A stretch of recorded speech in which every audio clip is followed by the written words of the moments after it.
A conference call, starting safety, Xavier Woods acknowledged their poor play, then responded to questions about their effort, saying, quote, "We're in the NFL. You don't expect guys going full speed for 70 plays. That's not possible." Shannon, does he have a point? No, he ain't got no point. And if I'm Mike McCarthy, I cut him.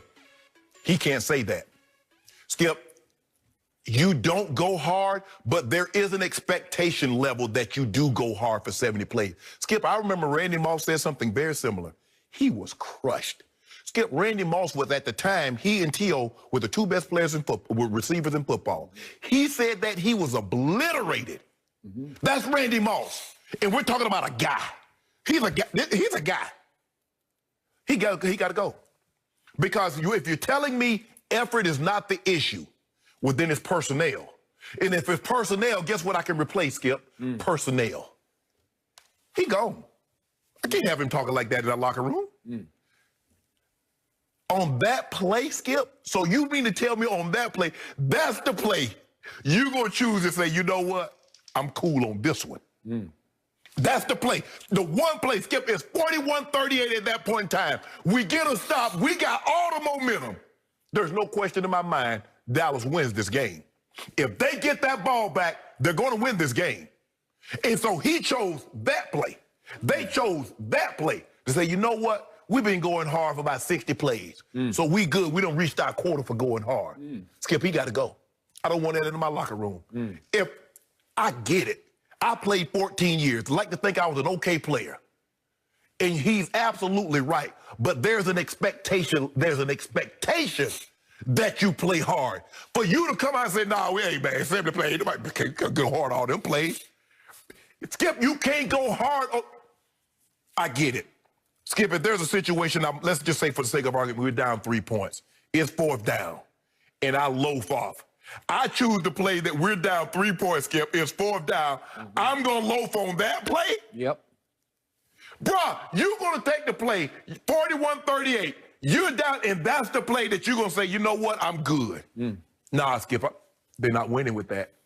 I keep telling you, Skip, let them talk. They'll tell you everything you need to know. No way and no how. I don't want that guy on my team.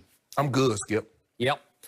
So the first point I wrote down right here on my little sheet was if Xavier Woods had made that statement under Jimmy Johnson, he would be gone right now, today. Yes.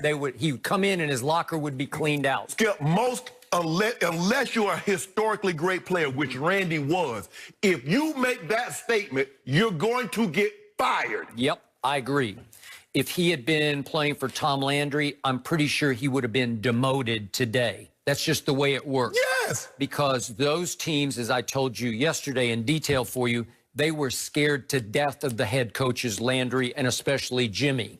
Skip, let me tell you a true story. Mike Shanahan cut Michael Dean Perry, who had just came from the Pro Bowl because he didn't hustle off the field, and we got a 5-yard penalty that ended up giving Jacksonville got an opportunity to keep the ball, and we lost the game in the playoff. Mike Shanahan cut Michael Dean Perry. Sometimes you have to cut somebody to make an example and send a message to the locker room. This is the way we're going to do business. I told you the classic Jimmy story yesterday. Last regular season game of, what was that, 1992. They're on their way to the first Super Bowl. Curvin Richards is just in mop-up duty as a backup running back in the fourth quarter. Fumbled. Jimmy cut him the next day. He's the backup running back. They went without a backup running back and swept right through the playoffs and blew out Buffalo in the Super Bowl, and the rest is history. He sent a message. Yes. This will not be tolerated. And again, since Jimmy, the Barry Switzer, they love Barry Switzer, was different. But after, let's say after Switzer, no fear, no sense of urgency. Under Jerry, he's just like Granddaddy Jerry, and nobody has any fear of losing their job in that locker room. That's why Xavier Woods, he's a good kid. We had him on the show, as you remember, in the offseason. Enjoy him. The coaches love him. He's an overachiever, 6th-round pick out of Louisiana Tech. And they thought they could go forward with Xavier Woods at safety. And I kept telling you in the offseason, no, that's not going to work. I wish that had been Earl Thomas, because help me out here. And I know all the baggage, all the issues, all the problems with Earl Thomas, but help me out. On that play, the Odell bend it like Beckham play, Help me out. Would Earl Thomas have made a play on the ball? You better believe he would have. It's the way he's built. He was born to make plays like that. It would have been a 5-yard loss because he would have sniffed it and he would have jumped on it, and there's no way in the open field he would have let Odell deke him. Skip, does he realize coaches judge and critique you harsher in losses than they do in wins? Yep. He says, because I can learn more about you in a loss than I ever could in a win. You see, when things are going well, everybody's going to be flying around. Okay. That's why I need to see what you're like in a loss, Skip. That's why guys say, oh, okay, we're down X amount of points. I'm going to see who still wants to play. I want to see who still loves the game.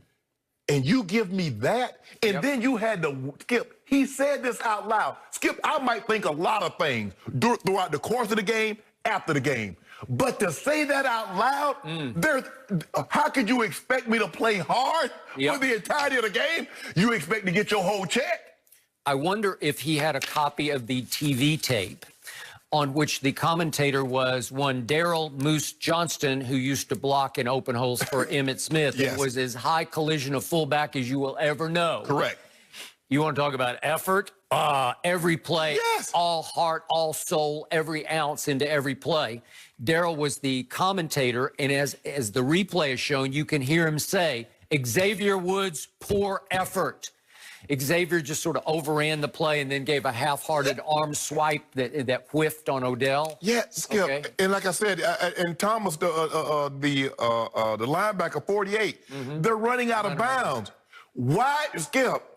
You do not assume somebody is going to run out of bounds. And that's why sometimes quarterbacks get hit. Like, you can't assume that the guy's going to slide, because you see what happened with last Thursday night, the quarterback at the Jets, Skip.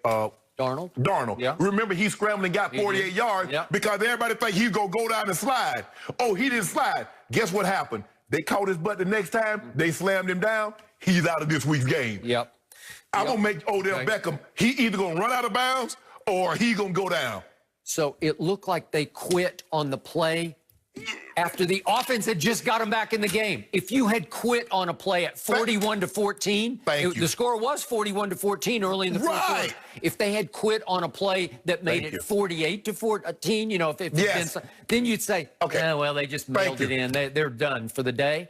This is the play of the game. This is the stop of the game, and I'm with you. I don't know for a fact, but I think Dallas would have won the game if they got the ball back. Absolutely. And remember, they scored with 3:42 left in the game. It wasn't like 48 seconds were left.